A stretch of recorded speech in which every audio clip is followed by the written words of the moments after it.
Good day, I'm Carleen Brown-Thompson, and this is your JIS News for June 18. Prime Minister Portia Simpson-Miller says Jamaica will have to maintain investment in education if the country is to see continued development.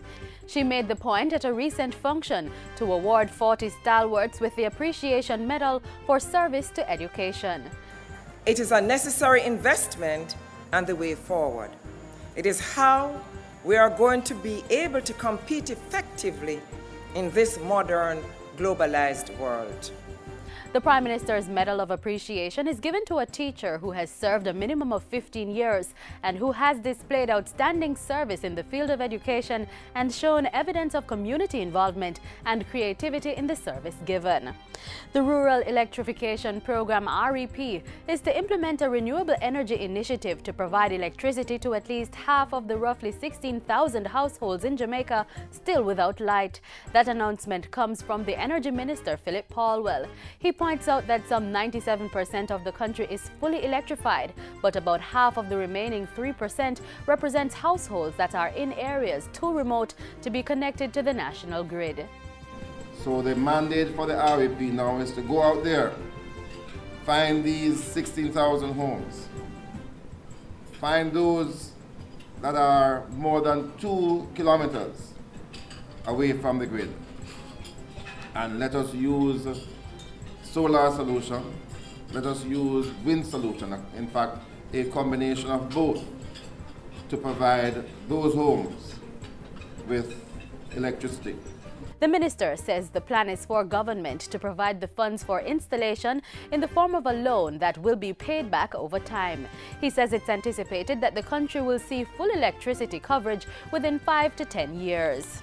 9 communities across 6 parishes are to benefit from a community-based tourism strengthening and promotion project costing $16 million. The Jamaica Social Investment Fund, JSIF, has signed an agreement with the National Best Community Foundation and the Country Style Community Tourism Network to implement the project. Communities in Manchester, St. Elizabeth, Trelawney, Portland, Hanover and Westmoreland will benefit from the initiative set to begin on June 26. Project manager for JSIF's Rural Economic Development Initiative, Stephanie Hutchins of French, says over 200 persons will benefit directly from the project. The goal of this community-based tourism strengthening and promotion sub-project is to assist the 9 communities in 6 parishes to improve on the community tourism that is currently offered. That is, the creation of a complete tourism package that can link most of the elements in a community in order to provide the community tourism experience. 3 rural farming groups have been given a range of equipment from the Scientific Research Council (SRC) to enhance the output of their agro-processing enterprises. The groups were among 50 to 70 young people who benefited from training and other support under the 2010 Rural Youth Capacity Building and Business Development Project UCAB. It was funded by the Organization of American States and executed by the SRC. Now the Council has provided them with stainless steel tables, commercial blenders, impulse sealers, scales, pH meters, refractometers, thermometers, and chlorine test kits. They also received production formulation and product manuals. The beneficiary groups are Barada Farms in St. Thomas, Golden Grove Youth Society in Trelawney, and the South Manchester Group. The local government and community development ministry is putting a system in place to identify and monitor homeless persons across the island. The identification system is meant to help the authorities to more adequately meet the needs of Jamaica's homeless by tracking their movement over time and across parishes. National Homelessness Coordinator Damian Campbell says it will complement efforts already underway in some parishes and inform interventions designed to empower persons to get back into society and rejoin their families.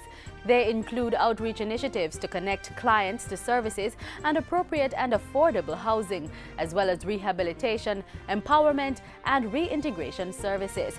And finally, the Minister of Water, Land, Environment and Climate Change, Robert Pickerskill, is challenging young people to take actions that will protect the environment and encourage others to follow their examples. Spread the word about preserving and protecting our watersheds, our wetlands, our marine environment and our endangered species so that current and future generations can enjoy the natural resources with which Jamaica is blessed.